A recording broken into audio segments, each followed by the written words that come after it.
10 глава. Стражата вдигна тежката желязна решетка, разтвори дебелите порти, спусна подвижния мост и застана от двете страни на крепостния вход, замръзнала в почетна неподвижност, с опрени на петици копия. От кулата препуснаха 4 ездачи – Калоян, княз Белота, боляр Ростислав и коместабул Сергей, челник на царската конница.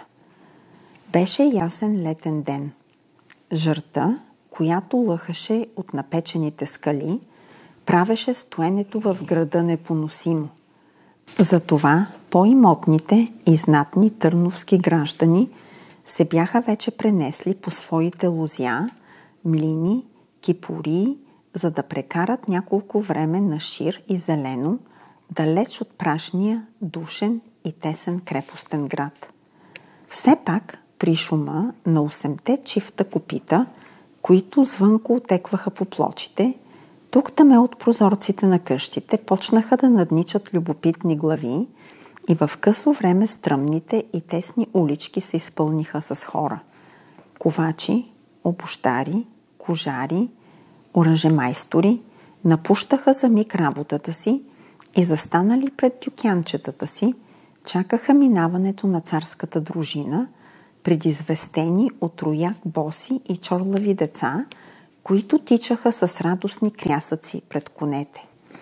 От портите се втурваха жени, прибираха набързо свинете, които се търкаляха сред сметта, разгонваха кокошките и патиците, които препречваха пътя, или пък успели набързо да откъснат някое цвете от градините си, сгушени между тясно струпани една до друга къщи, заставаха чинно на прага, за да дочакат с наведено чело минаването на царя. Но челата им не бяха никога толкова наведени, за да не могат да забележат с жадно любопитство дръзкия блясък на очите му, чието взор се забиваше като кама в очите на всеки срещнат. Кестенявите кадри, тук-таме вече прошарени с сребърни кичури, които се подаваха под плоската му кожена шапка.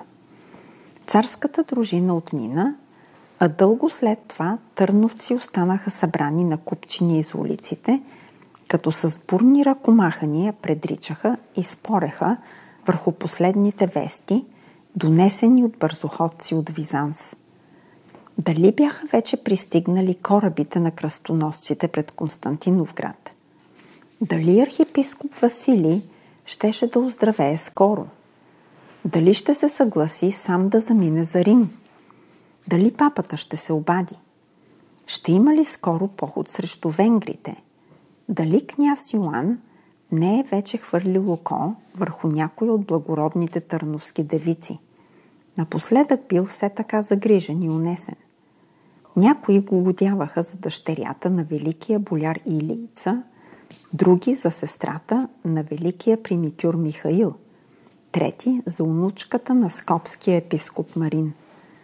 Други и дума не даваха да се спомене. Само мома от царски род беше достойна за Асеновия син. Всеки мислеше, че знае най-много и повече от другите. Споровете стигаха до крамоли, до сбиване. Тогава най-разпалените се отправяха до дълбоките мези на дядо Гръдко, за да продължат препирнята си сред сянката на хладната изба, която пазеше виното студено и в най-жарки дни.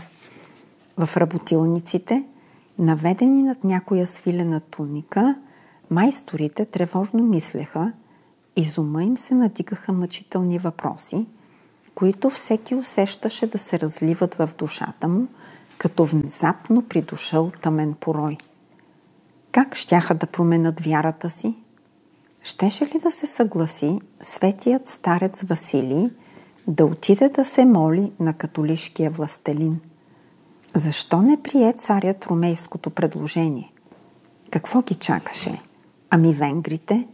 Ако нахлуят от запад? Ами кръстоносците? Ако те нападнеха нормеите, после какво щяха да правят?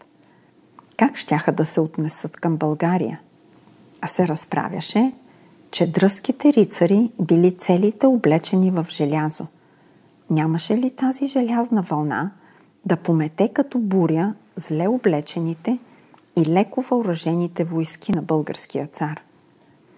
Същите мисли се тълпяха и зад челото на царя и спътниците му, докато конете им бавно стъпваха по полегатите плочки, които слизаха надолу към етъра. Като минаваха по моста Свети Димитър, Калоян скритом хвърли поглед към боляра Сеслав и леко се усмихна. Какво мърмориш под носа си, Славе? И ти ли си от уния? Сеслав бавно се изчерви и не отговори. Когато минаваха по мост или през градски порти, богомолите бяха длъжни полугласно да изговарят разни молитви и заклинания. Те минаха моста, завиха край черквата на Чудотвореца и поеха към дома на архиепископа. Пред високата каменна ограда ги посрещнаха неколцина дякони и презвитери, които с ниски поклони разтвориха дъбовата порта и ги преведаха през едно малко дворче, постлано с плочки към жилището, което се издигаше в средата на трапезите. Горе, на края на стръмната стълба, ги приветстваха преславският владика Сава, презвитър Константин и екзарх Трофим. Царят свали шапката си, целуна ръка на владиката и прекрачи прага, последван от княз Белота, Сеслав и Сергей. Владиката избърза напред по широкия трем и с ниски поклони отвори една малка вратичка. Гостите влязоха в някаква полутъмна сводеста стая. Внезапното преминаване от светло на мрачина едва им позволи да различат предметите в стаята. Вляво, полека-лека, се очерта някакво ниско дървено ложе, над което в пезула на стената блещукаше скъпоценно кандило. Архиепископът лежеше с неподвижно отпуснати ръце и склопени очи. Изпитото му лице бе получило някакъв особен глинен цвят. Наведен близо до ложето, стар врачовник разтъркваше прахове от разни билки в една зелена пръстена паница. Като видя високите гости, той побледня и цял разтреперан тихичко се измъкна. Калоян доближи до болния, седна върху подаденият му от владиката стол и дълго гледа втренчено слабото, измъчено лице на стареца. След това леко повдигна десницата му и я целуна. Болният изпъшка и вдигна клепки. Веднага позна царя и малките му черни очи блеснаха в жив пламък. Благодаря ти, че дойде, Иваница.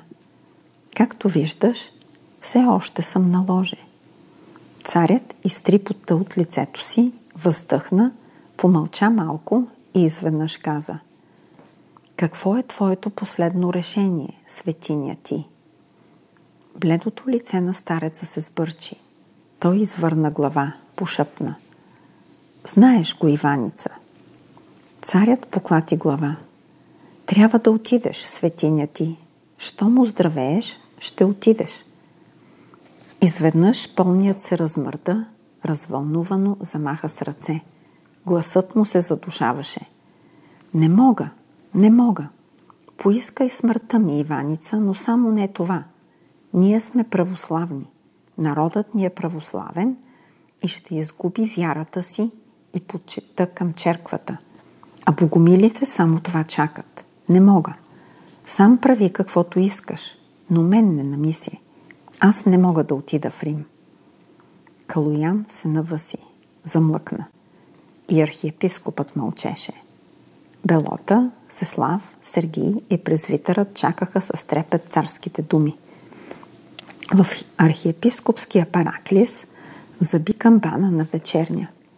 Далечен звъни отвърна. В стаята стана почти съвсем тъмно. Но двамата мъже все още мълчаха. Всеки оглъбен в тежка размисъл и душевна борба. Как е възможно подобно нещо? Пошъпна едва чудо, огорчен и отчаян светият старец. Как ще склопня народ и клирици да почитат ключовете на свети Петър, да се кланят на папата, да приемат чужди обичаи и обреди, да се кръстят на друга вяра? Пречиста наша владичице, помогни ми, научи ме за доброто на държавата. Но държавните наредби са тленна измама. Славата на войската е бесовско вълшебство, а вярата е една и вечна.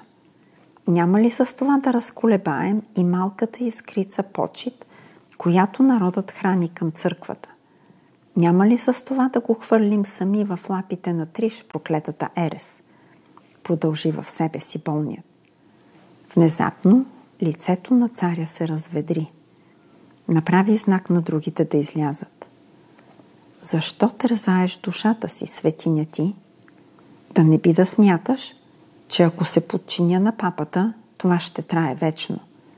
Или че народът ще бъде длъжен да приеме католишките обичаи. Как не? Важното е да се мине мостът. Важното е да получим това, което ни е днес нужно. Разбрали ме? А за после? Никой не знае какво ще стане после.